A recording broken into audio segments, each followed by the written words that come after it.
You're watching Business Nigeria with Tolulope Ogunjobi. Well, the Chief Executive Officer of Wealthgate Advisories, Mr. Biyi Adesuyi, and the Center for the Promotion of Private Enterprises have faulted the recent comments by the World Bank on the ongoing reforms of the present government, describing it as a recipe for economic disaster.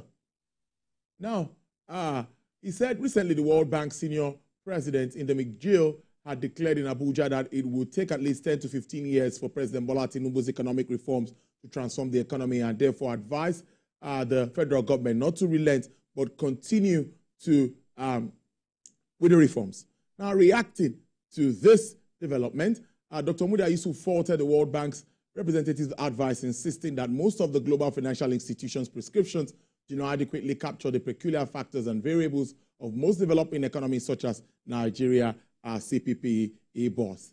The CPPE boss insisted that policy could be described as effective when it takes advantage or adequate account of the context in such policies will be implemented. We'll also look at the World Bank IMF meetings, expectations at this gathering. Let's talk to Mr. Paul Alaje. He is a partner and senior economist at SPM Professionals. He joins me from our Abuja studios live. Mr. Alaje, I would like us to start this conversation with looking at what was presented just this time last week at the NESG by the Vice President of the World Bank, saying Nigeria needs to stay the course for 10 to 15 years before we start to see full effects of some of these policies taken now, with the report that has just come in now from the ongoing IMF World Bank meeting. How do we put some of these facts side by side?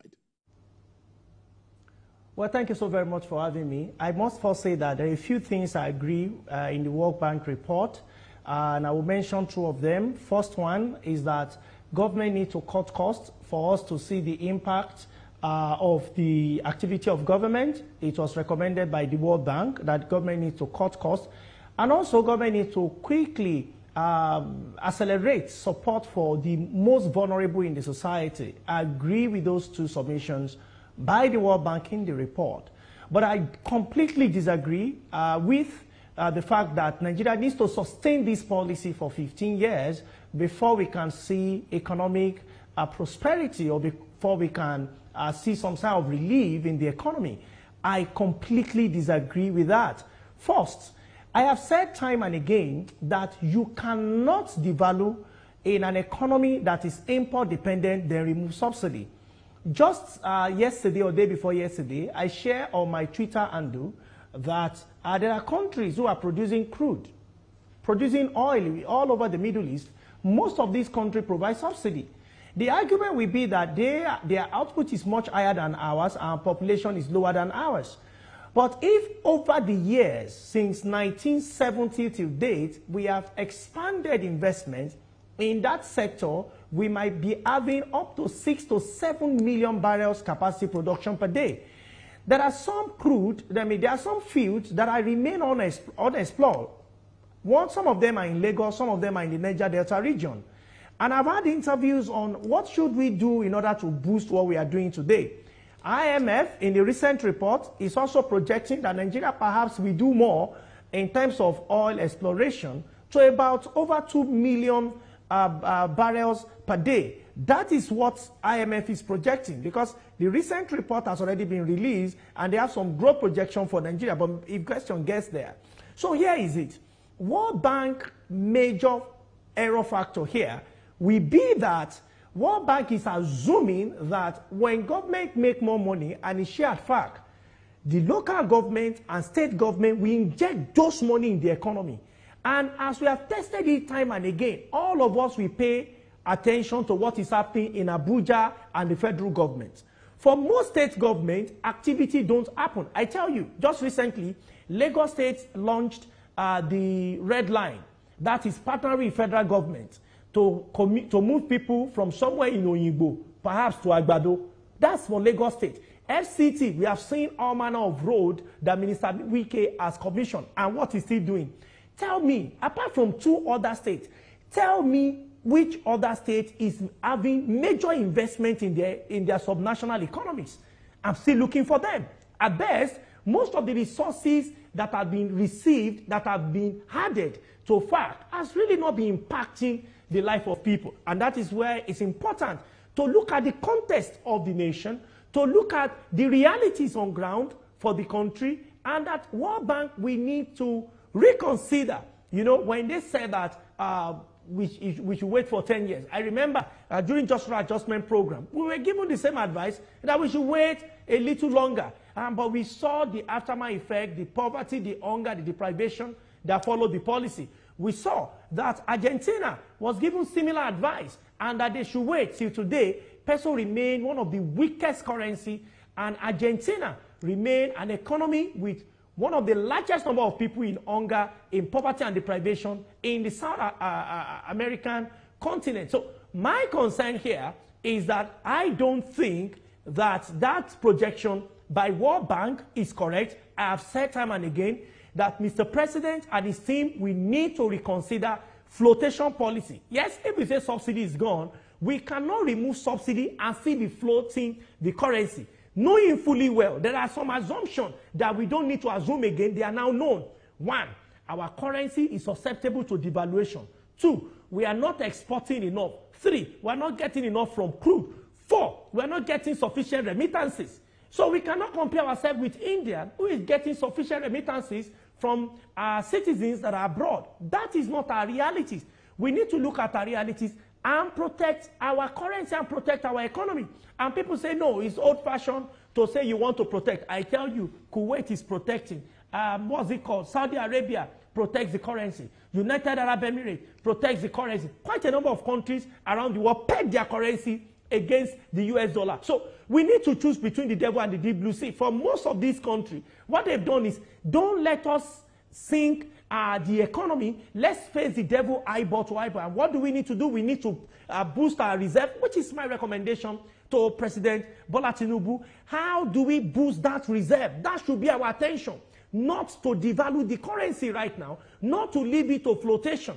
And just last week, I saw that Lagos Chamber of Commerce came together and they said they want currency to be pegged, which has been an argument for months now, at 1,000 naira. And I tell you, Mr. Tolu, if we don't do this, inflation will increase, unemployment will increase, poverty, in fact, will increase more than 10 million people that World Bank mentioned. If you ask, between us and World Bank, who loves Nigeria more? I tell you, I have only the green passport. And who wants the president to succeed more? Well, I will tell you it's me. Why? Because his success will affect my personal economy. If it doesn't, honestly, without him feeling it, I am going to feel it wherever I go to, as long as I remain in Nigeria. And that is why for those of us who have refused to japa, we did not japa because we believe in this country. That is why it's important we say the truth and we also make our contribution to national greatness and prosperity of our nation. Therefore, of all the economic policy, one that should be reversed immediately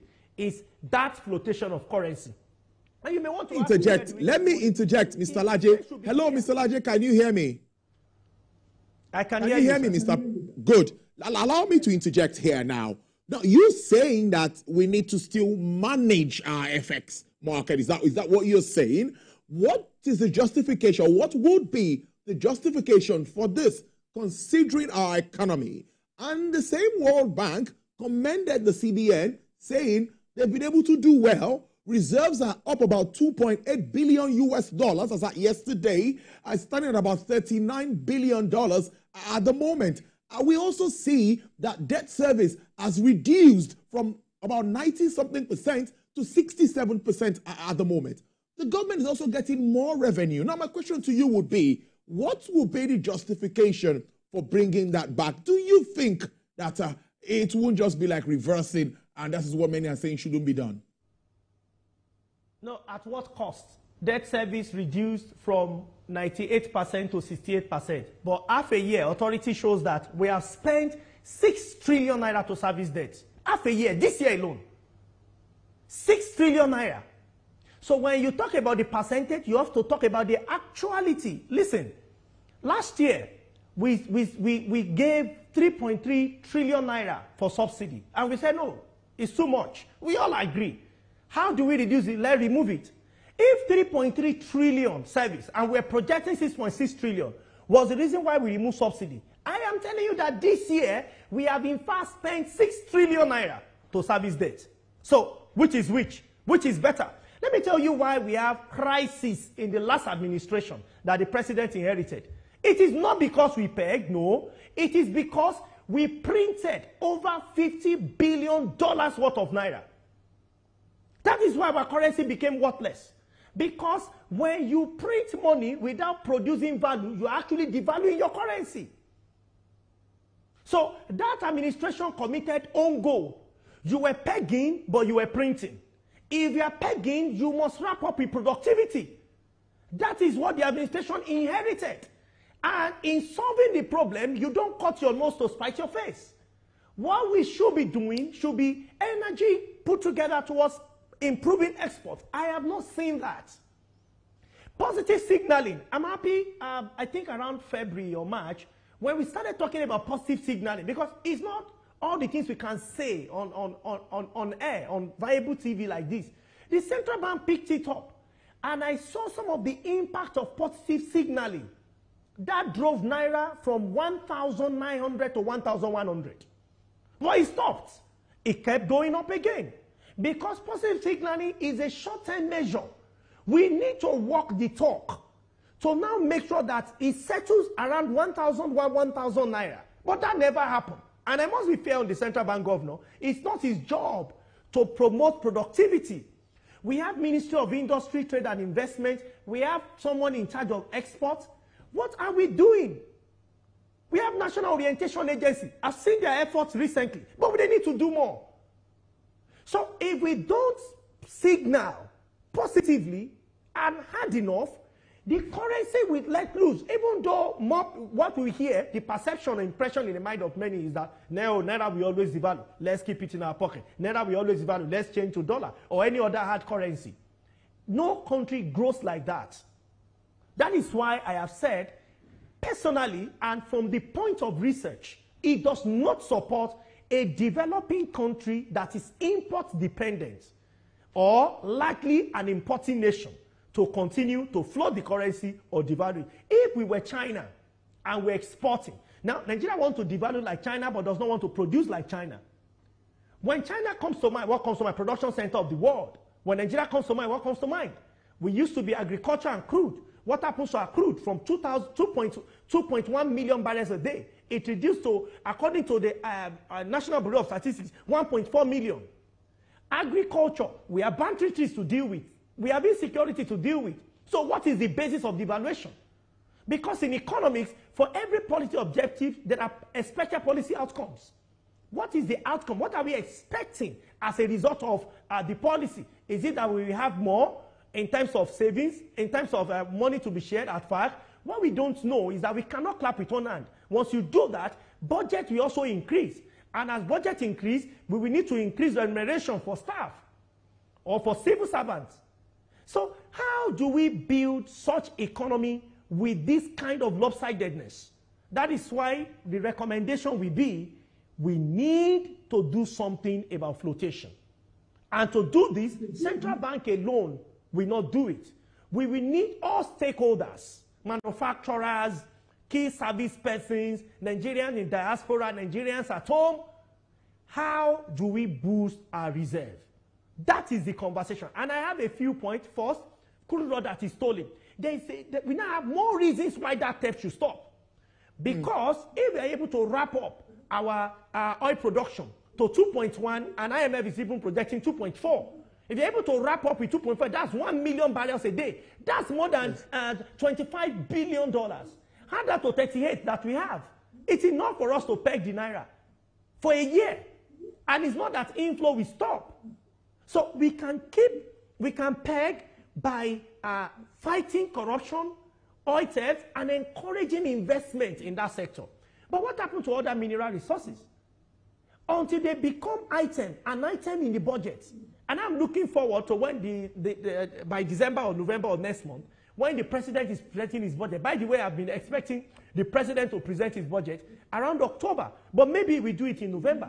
When the president presents his budget, I want to see an item to say what we're expecting for mineral resources. The way we have it for crude. That is the way we can, because these are national resources. If we allow some individual to have some areas in Nigeria where they now try to demonstrate to us that there are crises or there are concerns in those areas. The truth is that we will all pay for it in exchange rate. So when we are speaking to stopping flotation or pegging the naira, we are not just talking to the central bank, because it's not just central bank that they affect. All key stakeholders. Central bank governor said something which is very important at the last MPC meeting, and it's important for media to pay attention to that. He said that the bank have noticed with caution that anytime FAC is paid, it has implication on exchange rate. As a professional, as a central bank, I don't expect him to say more than that. What that means is that when money is shared at FAC, a week after or so, it's impacting exchange rate. So those who are leading subnational and local government must also know that if we truly love this nation, we cannot continue to exchange those money in dollars. Perhaps for any, I don't know, whatever reason, but whatever reason it is, our nation right now does not have capacity to carry a weaker naira. It's impacting everybody. As much as we need, several ministries can create programs that will make even Nigerians in diaspora to send out currency at home. This should be the focus. And on that basis, the projection of World Bank can never be a reality. I remember IMF in 2016 projected that Nigeria will never go into a recession. And you can look for the tape. Christine Lagarde said Nigeria's economy is resilient and is robust. And I said to the media that that economy is weak and is heading for a recession. Not just because our government was making mistakes, but the global environment, economic environment, does not support that statement. What happened? Nigeria went to a recession and was sustained. I think in 2015 last quarter and 2016 first quarter, Nigeria was in a recession. Therefore, as citizens of this country, our job is to first love our country and protect the integrity of same. Mr. Alaje, before I let you go now, we've seen the outlook now, IMF World Outlook. The highlights are out, and we see some projections and, of course, reprojections. In 2 minutes, what is your understanding of this figure? I know we still have a lot to break down if we want to delve deep into this report.